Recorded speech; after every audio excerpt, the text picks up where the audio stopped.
Good morning, all of you. Today I am going to start exercise 7.2. First of all, we have to clear the concepts and would explain integration by substitution. What is this? And definition and some standard form. Then we have to start 7.2 exercise so that you may be able to understand thoroughly from A to Z. Okay.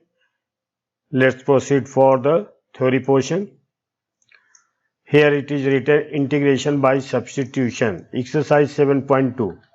7.2 में तो integration substitution के द्वारा होते ही है और आगे जितने भी एक्सरसाइजेज होंगी सब में सब्स्टिट्यूशन मेथड तो अधिकतर लगता ही है, तो इसको हमें ढंग से समझना है और इसका कुछ स्टैंडर्ड फॉर्म भी याद रखना है। पहला स्टैंडर्ड फॉर्म है, इसको समझेंगे पहले। यस, तो इसको शुरू करते हैं। फॉर्म, स्टैंडर्ड फॉर्म, ये क्या होता है? तो देखिए ये लीनियर इक्वेशन है। अंदर जो ऐसे लिखा हुआ है, ये इस तरह से जो लिखा हुआ है ax प्लस बी। देखिए x का ये x है, ये वेरिएबल है, इसका ये कोएफिशिएंट है, यानी x का ये कोएफिशिएंट है, ये भी कांस्टेंट है, ये भी कांस्टेंट है, भी कांस्टेंट है, लेकिन x का कोएफिशिएंट इसको हम a कहते हैं। यानी a जो है वो x का कोएफिशिएंट यानी गुणांक होता है प्लस b। तो अगर इस स्टैंडर्ड फॉर्म में कोई क्वेश्चन होता है तो हम इसको कैसे करते हैं, ये चीज आपको ध्यान देनी है और इसको अपने को ध्यान नहीं देना, अपने को यही ध्यान देना। तो देखिए आप ये मान के हम चलते हैं, लेट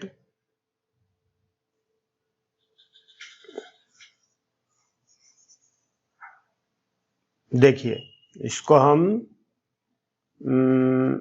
ऐसे समझ लें पहले कि जैसे मान लीजिए आपके पास 3x प्लस 8 है, इसका हमने क्या किया, dy बाई डी एक्स किया, डिफ्रेंशिएट किया इसको किसके रेस्पेक्ट में, x के रेस्पेक्ट में। तो देखिए 3 आया, किसका गुणांक है ये, x का, तो यही आ गया। देखिए यानी डिफ्रेंशिएट करने के बाद हमेशा आप x का जो कोएफिशिएंट है वो बाहर मल्टीप्लाई होके आएगा, बाकी कुछ भी आए, लेकिन यहाँ पर x का कोएफिशिएंट मस्ट है कि डिवाइड बाई डी एक्स करने पर यहाँ x का कोएफिशिएंट से मल्टीप्लाई हो जाएगा। ठीक है, ये हमें बहुत ध्यान देना होता है। अब आप देखिए फिर एक बार कि अभी मान लीजिए यहां पर क्या लिखा है, 4x प्लस 8, तो यहां क्या आएगा, 4 तो आएगा ही, ठीक है, बाकी कुछ भी आए यहां पर, लेकिन यहां पर ये x का जो कोएफिशिएंट है ये हमेशा मल्टीप्लाई हो जाएगा इधर। तो इसी तरह से अगर हम अब इसका इंटीग्रेट करें, अगर इसी चीज का हम इंटीग्रेट करते हैं तो इसका उल्टा क्या होगा, अगर इसका हम इंटीग्रेट करें तो ये क्या होगा, 1/4 हो जाएगा। ठीक है, बाकी कुछ भी हो, लेकिन इसका जो कोएफिशिएंट है x का, डिफरेंशिएट करने पर तो प्रोडक्ट मल्टीप्लाई हो जाता है। देखिए यहां पर मल्टीप्लाई हुआ, यहां पर भी मल्टीप्लाई हुआ, लेकिन अगर हम इसका इंटीग्रेट करें, यानी यूं समझे आप 4x प्लस 8 dx, तो इसका जो कोएफिशिएंट 1/4 आएगा। ये हमेशा डिवाइड के रूप में आएगा, x का कोएफिशिएंट अगर है तो डिवीजन के रूप में आएगा हमेशा। ठीक है, तो ये जो एक स्टैंडर्ड फॉर्म होता है, यहां पर ध्यान दीजिए, ये standard form f is a function of ax plus b of dx with respect to x, यानी integration of with respect to x। ये जो है फंक्शन है, ये ax plus b standard form का है, तो हमेशा x का कोएफिशिएंट हमेशा डिवाइड होके बाहर आ जाएगा। बस हमें इतना कहना है इसमें। इस फॉर्म में कोई भी सवाल होगा तो ये बाहर आ जाएगा। अब कैसे आ जाएगा, अब आप देखिए, ये चीज मैं आपको प्रूव करके दिखाता हूं। ठीक है, देखिए यहां पर लिखा है function of ax plus b dx। अब देखिए हमें ax प्लस b अंदर फंक्शन की क्या, ax प्लस b, हमने इसको क्या मान लिया, t मान लिया। अब देखिए डी, इसको हम t के रेस्पेक्ट में ऐसे भी लिख सकते हो, t equal to a x plus b भी लिख सकते हो ना। अब आप देखो, या तो आप t को x के रेस्पेक्ट में डिफरेंशिएट करो या x को t के रेस्पेक्ट में। देखिए अगर आप t को x के रेस्पेक्ट में करेंगे तो क्या आएगा, dt बाई डी एक्स बराबर x का कोएफिशिएंट क्या आएगा, a ही तो आएगा क्योंकि x 1 हो जाएगा, प्लस b क्या हो जाएगा, 0 हो जाएगा। तो यानी dt बाई डी एक्स क्या आया अपने पास, a आया। अब dx बराबर हम क्या लिख सकते हैं, dt बाई ए। अब इस फंक्शन में देखिए आप इंटीग्रेशन में f ax प्लस बी की जगह हमने क्या लिखा है, t, इसको लिख देंगे, और dx की जगह क्या लिखेंगे, 1 बाई ए dt। अब आप देखिए 1 अपान ए बाहर आ गया, तो f t, ये इंटीग्रेशन साइन है, और dt। देखिए ये सब्स्टिट्यूशन मेथड है। हमने क्या किया, ax प्लस बी की जगह हमने t मान लिया, यानी x जो एक वेरिएबल है इसकी जगह हमने t वेरिएबल ले लिया, यानी वेरिएबल चेंज कर दिया, x की जगह t हो गया। देखिए ये वेरिएबल चेंज हो गया।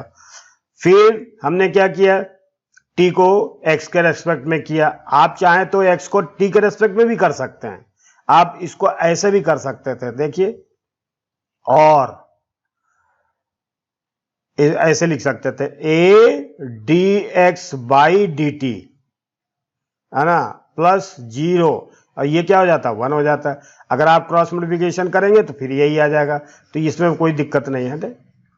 अब आपने क्या देखा कि इस स्टैंडर्ड फॉर्म में कोई सवाल होगा तो x का जो कोएफिशिएंट है वो हमेशा बाहर आ जाएगा, फिर इसका इंटीग्रेशन होगा, ये हमें ध्यान रखना। अब इसमें हम t की वैल्यू रख दें अगर, तो क्या हो जाएगा, 1 upon a function of t की जगह ए एक्स प्लस बी, और t की जगह वही हो जाएगा dx। अब आप देखिए 1 upon a f a x plus b d x. देखिए a 1 बाई ए आ गया, यानी हमेशा x का कोएफिशिएंट जो होगा वो हमेशा डिवीजन के रूप में होगा। अगर ये इसका डिवाई बाई डी एक्स करते तो क्या होता, ये प्रोडक्ट के रूप में होता।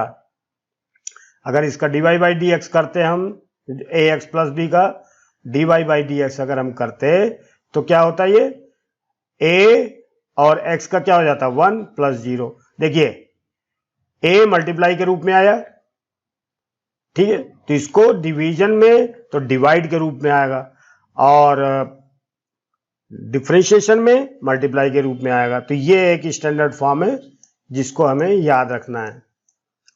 ऐसा कोई क्वेश्चन होगा, देखिए अब हमने एक एग्जाम्पल ले लिया, ये एक एग्जाम्पल है इस बात को क्लियर करने के लिए, ठीक है।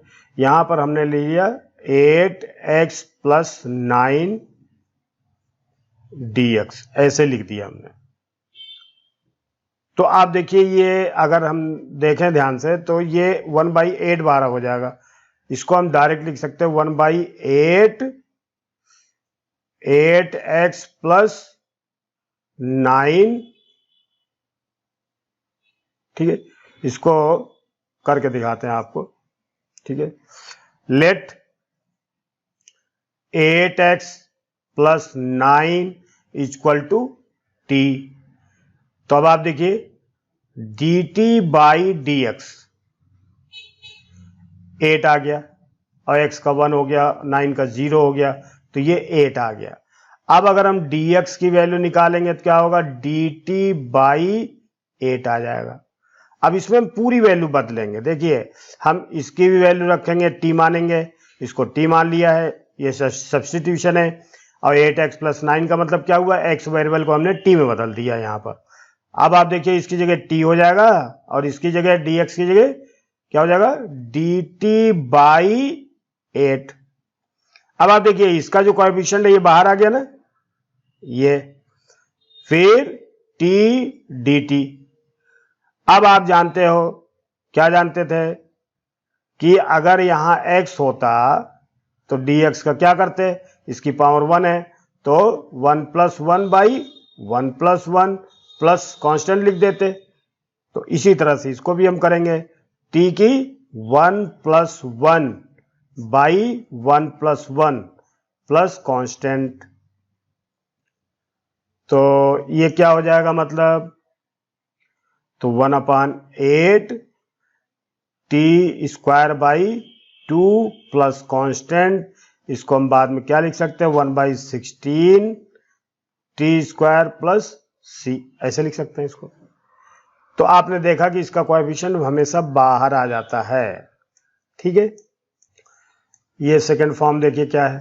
अगर मान लीजिए फॉर्म देखिए, अब इसका क्या, हालांकि हम लोग तो एनसीईआरटी अभी सवाल करेंगे, लेकिन अगर जेई में आता है तो इसको आपको पूरा सॉल्व करने की जरूरत ही नहीं है, सीधे आप इसका फॉर्म लिख सकते हैं।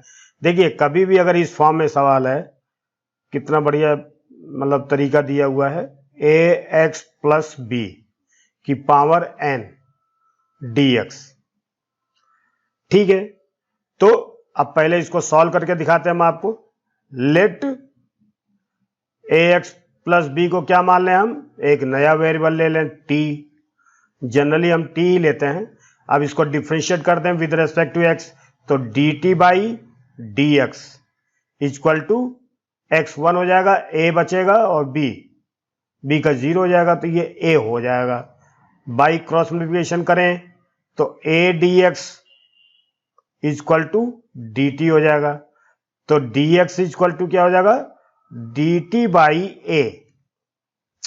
अब हमें देखिए ये dx की जगह dt बाई ए आ जाएगा, ax प्लस बी की जगह क्या हो जाएगा t मान लेंगे, तो पूरा नया वेरिएबल में बदल जाएगा। देखिए क्या लिखेंगे इसको, t की पावर n, और dx की जगह लिखेंगे dt बाई ए। अब चूंकि ये तो कांस्टेंट है तो ये बाहर चला गया 1/a, और क्या हो जाएगा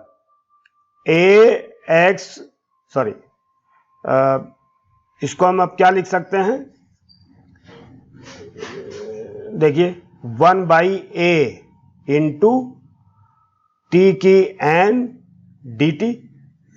अब आप समझ गए क्या कि यहां x की n होता है तो हम क्या करते हैं, x की n+1 बाई n+1, उसी तरह से यहां लिखेंगे t की n+1 बाई n+1, और एक कांस्टेंट भी लगाएंगे।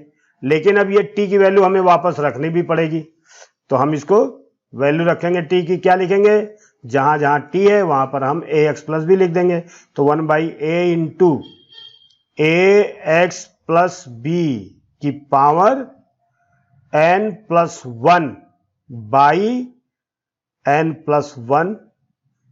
अब आपने कभी ध्यान दिया प्लस कांस्टेंट भी लगेगा।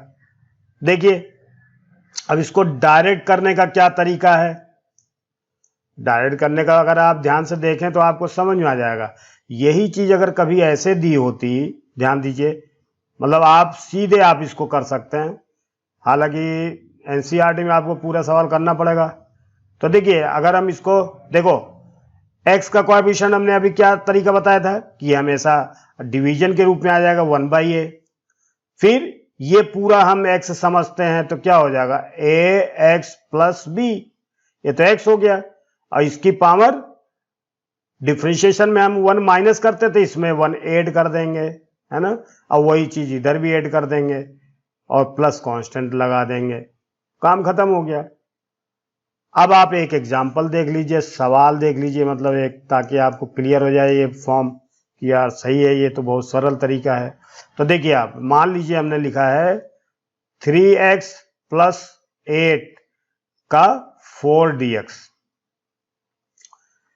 अब आप इसको चाहें तो t मान के जैसे हमने ये किया वैसे कर सकते हैं, और चाहें तो डायरेक्ट, मैं आपको डायरेक्ट पहले करके दिखाता हूं। देखिए यहां क्या हो जाएगा, यहां 3 क्या आएगा 1/a 3 हो जाएगा। देखिए यहां पर क्या हुआ था, a 1/a हो गया, इंटू 3x प्लस 8, देखिए यही का यही यहां पर है ax प्लस b, तो 3x प्लस 8 भी ऐसे होगा, इसकी पावर एक ऐड हो जाएगी यानी 4 1 5, तो इधर भी 5 से डिवाइड हो जाएगा, प्लस कांस्टेंट। अब आप देख लीजिए कितना सरल है, 1/15 और 3x प्लस 8 की पावर 5 प्लस c। अब इसको अगर हम सॉल्व करके करें देखिए तो भी यही आना चाहिए, है ना। देखिए 3x प्लस 8 की पावर 4 dx, तो 3x प्लस 8 इसको हमने क्या मान लिया, t के बराबर। तो dt बाई dx, ये आपको एनसीईआरटी में तो पूरा करना ही पड़ेगा। 3 इंटू एक्स का 1 हो जाएगा और कांस्टेंट का 0, तो हो जाएगा dx equal to dt by 3। अब हम इसमें वैल्यू रखें तो क्या हो जाएगा, 3x प्लस 8 को तो हमने t माना है, तो यहाँ t हो जाएगा। फिर dx की जगह क्या लिखेंगे, dt बाई 3, ठीक है। यहाँ t की 4 है तो यहाँ 4 है, ठीक है, तो बाई 3 dt। अब इसको हम क्या कर सकते हैं, 1 बाई 3 बाहर ले जाएंगे, फिर t की 4 dt।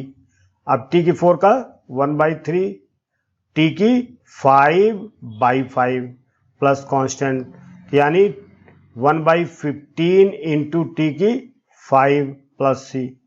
अब इसकी वैल्यू रख दें तो 1 बाई 15 और t की जगह क्या लिखेंगे हम, 3x प्लस 8 की पावर 5 प्लस c। देखिए यही चीज यहां पर भी आ रहा है।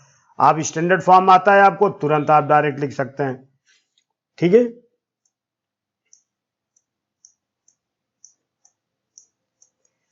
अब ये देखिए, ये थर्ड स्टैंडर्ड फॉर्म है। थर्ड स्टैंडर्ड फॉर्म का मतलब क्या होता है कि इंटीग्रेशन में कभी अगर दिया होता है 1 बाई एक्स dx, तो आप क्या करते हो, इसको सीधे log x हो जाता है। ये स्टैंडर्ड फॉर्म है, प्लस कांस्टेंट लगा देते हैं, ठीक है। 1 अपान एक्स का log x होता है इंटीग्रेशन, ठीक है। इसका फार्मूला भी याद रख सकते हैं, 1 बाई एक्स का log x प्लस कांस्टेंट। लेकिन यहां पर x ना आकर के अगर कभी ऐसे आ जाए 1 बाई 3x प्लस 4, इस रूप में आ जाए dx, ठीक है।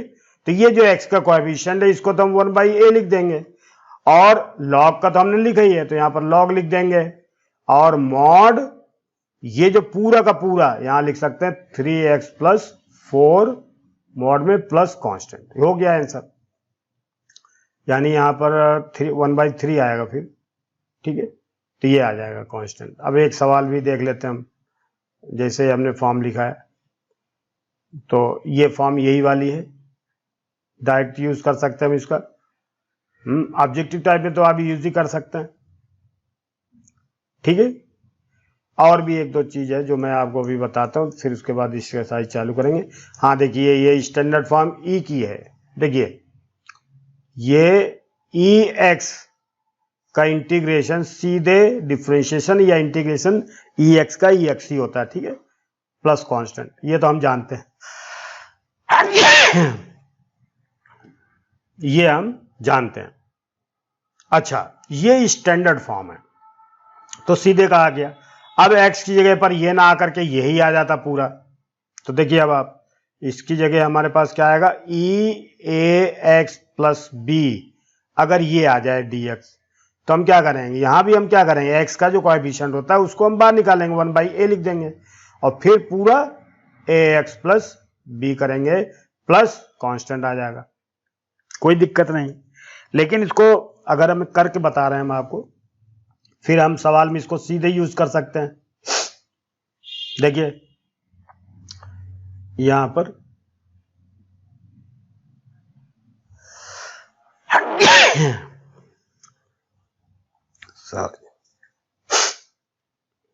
देखिए e की power a x plus b d x, late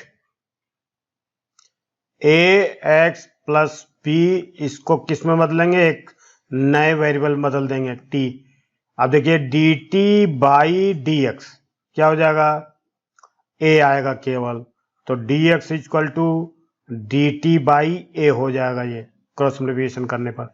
अब हमारे पास क्या आया, e की, ये तो हमने t माना था, और dx की जगह डी टी बाई ए हो गया, तो ये क्या हो जाएगा, 1 बाई ए बाहर हो जाएगा, और e की t का e की t ही हो जाएगा, प्लस कांस्टेंट लगाएंगे, फिर इसको सॉल्व करके लिखेंगे तो क्या आएगा, 1 अपान ए इंटू ई की a x plus b plus constant. देखिए अब यही का यही आ गया ना, केवल ये x का कोएफिशिएंट यहां पर आ गया वापस।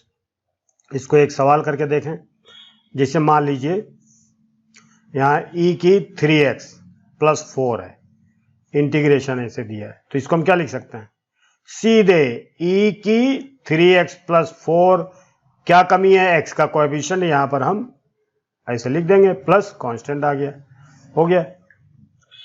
तो लगता है आपको समझ में आ गया होगा। और देखिए फिफ्थ फॉर्म है ये, अगर a की पावर है, देखिए a की पावर है x, तो इसका इंटीग्रेशन अगर हम लिखते हैं dx, तो क्या होता है ax और log a upon log a, ठीक है। ये जो इसका कोएफिशिएंट होगा, देखिए ये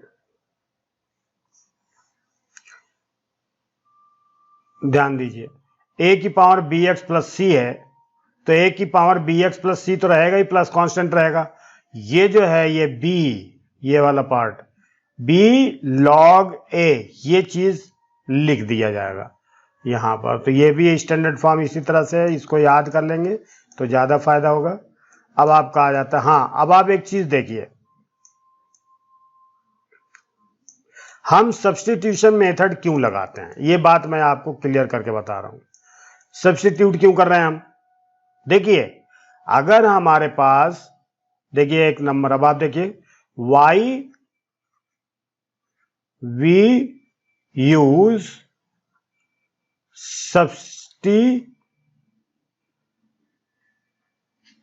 substitution मेथड, क्यों यूज करते हैं हम इसको, देखिए हम अगर कोई चीज स्टैंडर्ड फॉर्म है, जैसे मान लीजिए e की पावर x है dx, तो ये सीधे e की पावर x हो जाता है, ये स्टैंडर्ड फॉर्म है, e की पावर x ये स्टैंडर्ड फॉर्म है। लेकिन अगर हम इसको e की 3x लिखें, तब ये जो है x की जगह जो 3x आ गया, ये स्टैंडर्ड फॉर्म नहीं है। अगर यहां e की पावर x होता तो हम सीधे x लिख देते और कांस्टेंट लगा देते, लेकिन यहां पर x की जगह 3x हो गया, अब ये स्टैंडर्ड फॉर्म में नहीं है, तो हम इसको पहले स्टैंडर्ड फॉर्म में बदलते हैं। जब हम सब्स्टिट्यूट करते हैं तो इसको हम स्टैंडर्ड फॉर्म में बदलते हैं। कैसे बदलते हैं, तो देखिए कैसे बदलते हैं। अब अगर e की पावर x है, अगर यहां पर क्या हो जाए, x की जगह कोई वेरिएबल भी आ सकता है, लेकिन x ही फॉर्म में होना चाहिए। कैसे, 3x को हमने क्या मान लिया, t मान लिया, तो dt बाई dx क्या हो जाएगा 3, तो dx बराबर dt बाई 3। ध्यान से समझिए, ये सवाल से मतलब नहीं है, हमें मतलब है मतलब वो जो मैं थ्योरी आपको बताना चाहता हूं, dt बाई 3। अब ये देखिए 1/3 e की t dt, अब ये स्टैंडर्ड फॉर्म में आ गया। देखो ये स्टैंडर्ड फॉर्म में है, स्टैंडर्ड फॉर्म, ये स्टैंडर्ड फॉर्म में है। अब इसको देखो e की x हो और e की t हो, दोनों कंडीशन में इसका इंटीग्रेशन ex या इसका इंटीग्रेशन et ही आएगा। देखिए स्टैंडर्ड फॉर्म में सीधे लिख दिया हमने। अब यहां पर 3 की वजह से स्टैंडर्ड फॉर्म नहीं था, तो हमने सब्स्टिट्यूट करके इसको स्टैंडर्ड फॉर्म में बदल लिया पहले, फिर इसको सॉल्व किया। ठीक है, अब इसको हम लिख सकते हैं क्या, 1/3 e की t प्लस कांस्टेंट। अब इसको हम t को जो हमने बदला था उसको हम फिर इसकी वैल्यू रख दें, क्या लिख दें 3x प्लस c। अब आप देखिए और भी एक सवाल देखिए जैसे मान लीजिए हमारे पास दिया है sine ax plus b dx। अब आप देखो ये, देखिए यहां पर देखिए स्टैंडर्ड फॉर्म इसका क्या होता है, ये इसका स्टैंडर्ड फॉर्म क्या है, ये चीज हम समझें। क्या है, साइन x होता है, साइन x का सीधे क्या हो जाएगा minus cos x plus c, ये सीधे स्टैंडर्ड फॉर्म में आपने लिख दिया। लेकिन यहां पर अब ये पूरी चीज जो है ये हमारे पास प्रॉब्लम है। यहां पर अगर x होता तो हम साइन x का माइनस कॉस x लिख देते, लेकिन यहां पर ax प्लस b है तो ये स्टैंडर्ड फॉर्म में नहीं है। तो सबसे पहले हम इसको क्या करना है, स्टैंडर्ड फॉर्म में बदलना है। उसके लिए हम क्या करेंगे, इसको t मान लेंगे। तो देखिए अब let a x plus b equal to t. अब d t by d x क्या हो जाएगा ए, तो इससे क्या आया हमारे पास डी एक्स बराबर डी टी बाई ए आ गया। ठीक है, अब यहां पर जरा हम वैल्यू रखते हैं तो देखिए ये 1/a बाहर आ जाएगा, थोड़ी जगह नहीं है, टाइम खराब होगा इसमें, तो यही लिख देता हूं साइन टी डी टी हो गया ना, dx की जगह रख दिया हमने। अब साइन का क्या होता है, देखिए 1/a तो बाहर आ गया, अब ये स्टैंडर्ड फॉर्म में आ गया, ये साइन एक्स की फॉर्म में हो गया। तो साइन एक्स समझो साइन टी समझो, क्योंकि जो वेरिएबल है इसके ऊपर कोई फर्क नहीं पड़ेगा। अगर x की जगह दूसरा वेरिएबल हम लिख दें तो इंटीग्रेशन में इससे कोई फर्क नहीं पड़ता। तो साइन एक्स का क्या होता है माइनस कॉस एक्स, तो साइन टी का क्या होगा माइनस कॉस टी, है ना, प्लस कांस्टेंट। अब इसको हम क्या करेंगे -1/a कॉस और एक्स टी की जगह क्या लिखेंगे ए एक्स प्लस बी, है a x plus b plus constant. अब आपको ये समझ में आ गया होगा। देखिए स्टैंडर्ड फॉर्म में डायरेक्ट हम यूज कर सकते हैं, और थोड़ा देख लेते हैं, आप समझ लें। जैसे अब अभी हमने क्या बताया था ई एक्स डी एक्स, तो इसका सीधे ही एक्स ही होता है प्लस कांस्टेंट, लेकिन यहां पर अगर ये दिया है 3x + 8 तो ये स्टैंडर्ड फॉर्म में नहीं है। सबसे पहले हम क्या करेंगे t इसको मान करके स्टैंडर्ड फॉर्म में बदलेंगे। देखिए कैसे करते हैं, लेट, ये आपको जब प्रैक्टिस हो जाएगी तब आपको लगेगा कि ये कुछ नहीं है, वेरी सिंपल क्वेश्चन होते हैं। dt बाई डी एक्स बराबर 3 आ गया, मतलब 3 बचा, x का 1 हो गया, 8 का 0, तो dx इक्वल टू क्या हो जाएगा dt बाई 3। ठीक है, अब यहां पर अगर हम वैल्यू रख दें तो क्या आ जाएगा e की t, फिर dx यहां पर जो लिखा हुआ है यहां पर लिखेंगे dt बाई 3, फिर क्या करेंगे 1/3 बाहर कर दिया, तो ई टी और डी टी। तो देखिए अभी ये स्टैंडर्ड फॉर्म में आ गया, स्टैंडर्ड फॉर्म में आ गया तो हम इसको सीधे लिख सकते हैं ई की टी प्लस कांस्टेंट, लेकिन अब टी की वैल्यू भी हम रख सकते हैं 1/3 ई की 3x + 8 प्लस कांस्टेंट। अब हमें लगता है आपको थ्योरी क्लियर हो गई होगी कि हम सब्स्टिट्यूशन क्यों करते हैं, कुछ स्टैंडर्ड फॉर्म भी। तो अब मैं सवाल शुरू करता हूं। एक्सरसाइज 7.2 सब्स्टिट्यूशन मेथड से ही ये सवाल होंगे। ठीक है, और धीरे धीरे प्रैक्टिस हो जाएगी। देखिए अब हमें इस चीज का ध्यान रखना है कि कभी कभी सवाल में क्या होता है कि हम उसी को टी मानेंगे कि जिसका डिफरेंशिएट करने पर, डिफरेंशिएशन उसका करने पर उसकी वैल्यू दी हो। जैसे देखो अगर हम ध्यान से समझो इस सवाल को, हम केवल सवाल ही नहीं बताना चाहते, आपको तरीका बताना चाहते हैं। देखिए 1 + x² अगर हम ध्यान से देखें, ध्यान से देखिए 1 + x² अगर हम dy बाई डी एक्स करें, यानी इसका डिफरेंशिएट करें तो क्या आएगा 2x। इसका मतलब क्या हुआ, ये जो है 1 + x² है इसका डिफरेंशिएशन ऊपर दिया हुआ है, देखिए 2x है ना, तो यहां भी देखो 2x है, यानी नीचे वाला जो डिनोमिनेटर है इसका डिफरेंशिएशन ऊपर दिया हुआ है। अर्थात इसको हम यूं भी समझ सकते हैं कि अगर यहां कोई फंक्शन दिया है तो इसका डिफरेंशिएशन ऊपर दिया है और dx ऐसे लिखा है। देखिए इस फॉर्म में है ये। अब अगर कभी ऐसा दिया हो कि कोई फंक्शन दिया हो उसका डिफरेंशिएशन ऊपर दिया हो, तो हम उसको t मानेंगे जिसको डिफरेंशिएट, मतलब जिसका डिफरेंशिएशन ऊपर दिया है उस फंक्शन का। देखिए इसका दिया है डिफरेंशिएशन तो इसी को हम t मान लेंगे, तो ये कट जाएगा। तो हम क्या करेंगे, अब ध्यान से देखिए 2x बाई 1 + x² dx क्या लें हम, अब देखिए 1 + x² को हम t मान लें तो ये 2x कट जाएगा। देखिए कैसे, लेट 1 + x² = t मान लिया हमने। ठीक है, अब इसको थोड़ा सा देखते हैं, dt by d x, dt by d x, 1 का 0, x² का 2x। ठीक है, अब हम इसमें क्या करेंगे, dx इक्वल टू लेंगे तो dt बाई 2x आ जाएगा। अब इसमें वैल्यू रखते हैं, तो देखिए आप ये 2x ऐसे रखे, पहले मैं आपको लिख के दिखाता हूं। 1 प्लस एक्स स्क्वायर को हमने क्या माना था, t माना था। फिर मल्टीप्लाई dx की जगह क्या लिखेंगे, dt बाई 2x। अब देखिए 2x ऊपर है 2x नीचे है तो ये कट जाएगा। तो अब आप देखिए कि एक बढ़िया सा स्टैंडर्ड फॉर्म आ गया 1/t dt। अब ये कौन सा स्टैंडर्ड फॉर्म है, 1/x का क्या होता है, dx का log x होता है। तो हम क्या लिखेंगे, इसका क्या लिख देंगे हम, log t प्लस c।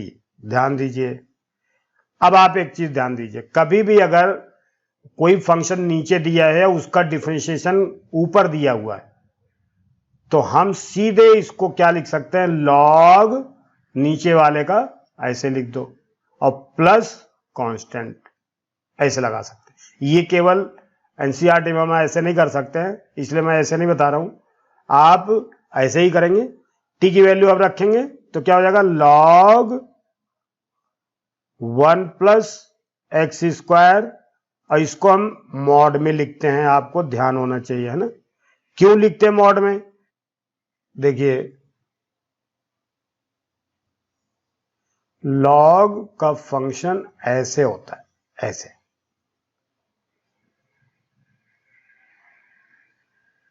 अब आप देखिए x की वैल्यू, देखिए इसका जो डोमेन होता है वो 0 से लेके इनफाइनाइट तक होगा, वो पॉजिटिव होगा, ठीक है। तो ये हमेशा इसका डोमेन x की वैल्यू पॉजिटिव लेंगे और ये 1 0 से गुजरेगा, तो ये x इक्वल टू 0 से और x इक्वल टू इन्फिनिटी तक ये जाएगा। तो इसका जो डोमेन होता है, इसका डोमेन क्या होगा, ये होगा 0 भी ले सकते हैं और इन्फिनिटी तक ये डोमेन है। तो ये हमेशा पॉजिटिव वैल्यू होती है, इसलिए इसको मॉड में लिखते हैं, कभी निगेटिव आ जाए तो वो पॉजिटिव हो जाएगी, ये मतलब है। तो समझ में आ गया होगा ये सेकंड क्वेश्चन है। अब आप देखिए इसमें भी ये क्या दिया है कि एक फंक्शन ऐसा दिया है जिसका अगर हम इसको डिफरेंशिएट करें तो उसका डिफरेंशिएशन भी दिया है। ध्यान दीजिए, ये जो है ये वाला पार्ट, ये log x वाला पार्ट, अगर इसका हम dy बाई dx करें तो ये लिखा हुआ है। तो किसी भी फंक्शन का अगर उसका डिफरेंशिएशन की वैल्यू लिखी हुई है तो हम क्या करेंगे, उसी को t मानेंगे ताकि उसका डिफरेंशिएशन की जो वैल्यू है वो कट जाए। तो हम क्या करेंगे, अब इसको देखिए, तो इसको हमने लिखा क्या, थोड़ा log x का स्क्वायर बाई x और यहां dx, ठीक है। अब हम क्या करेंगे, अगर हम log x का dy बाई dx निकालें तो क्या आएगा, 1/x आता है। तो देखिए 1/x यहां लिखा है कि नहीं, तो इसका मतलब हम log x को t मान लेते हैं।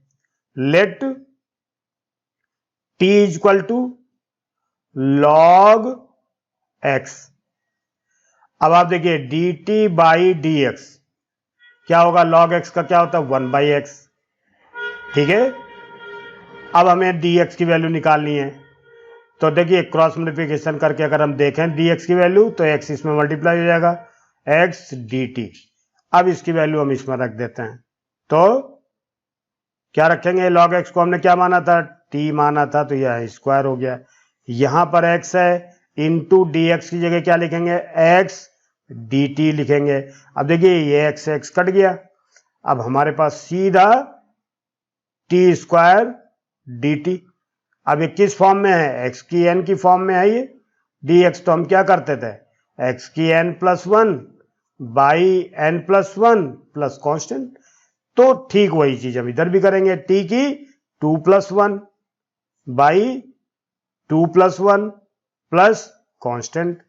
अब हम t की जगह पर वैल्यू भी रख देंगे जो माना था, तो log एक्स की पावर 3 बाई 3 प्लस कांस्टेंट। ये हो गया आंसर। तो देखिए इसमें भी सब्स्टिट्यूशन हम कैसे करेंगे, कितने अच्छे सवाल हैं। देखिए 1 by x plus x log x, ध्यान दीजिए, और यहां dx है। फिर इसमें देखिए x कॉमन है तो हम लिख सकते हैं उसको बाहर, 1 बाई एक्स कॉमन ले लिया हमने, तो यहां देखिए x से इसमें डिवाइड किया, x में तो 1 आया, और इसमें डिवाइड करेंगे तो log x आएगा और dx। अब देखिए 1 प्लस लॉग एक्स अगर हम t मान लेते हैं तो 1 का 0 हो जाएगा, log x का 1 बाई एक्स हो जाएगा, तो ये कट जाएगा। तो आपको दिख रहा है ये, तो लेट क्या लिखेंगे, t इक्वल टू क्या मान लेंगे, 1 प्लस लॉग एक्स, इसको t मान लिया हमने, तो dt बाई डी एक्स, 1 का 0 log x का 1 बाई एक्स, तो dx बराबर क्या हो जाएगा, x dt हो जाएगा। अब वैल्यू रख दें हम, तो 1 बाई एक्स टी, यहां 1 प्लस लॉग एक्स बराबर टी माना था, ये देखिए, और यहां dx की जगह क्या लिखेंगे, x dt। तो देखिए x से x कट गया, तो हमारे पास क्या बचा, 1 by T D T, 1 by T D T.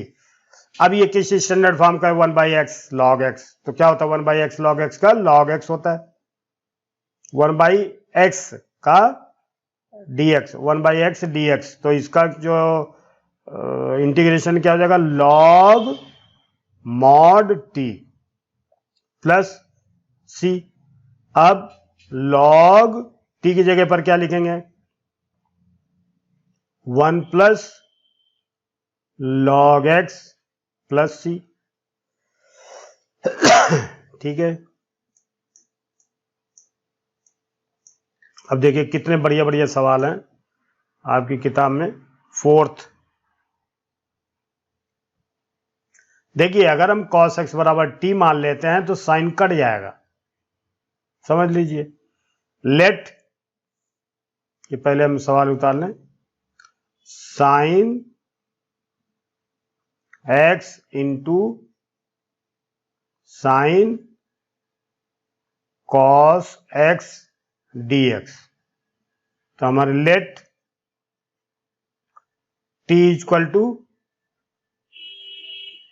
cos x लिख दिया, तो dt बाई डी एक्स बराबर माइनस साइन एक्स हो जाएगा, तो dx बराबर क्या हो जाएगा, dt by minus sine x, तो dt बाई डी एक्स बराबर माइनस साइन एक्स, dx बराबर minus dt by minus sine x.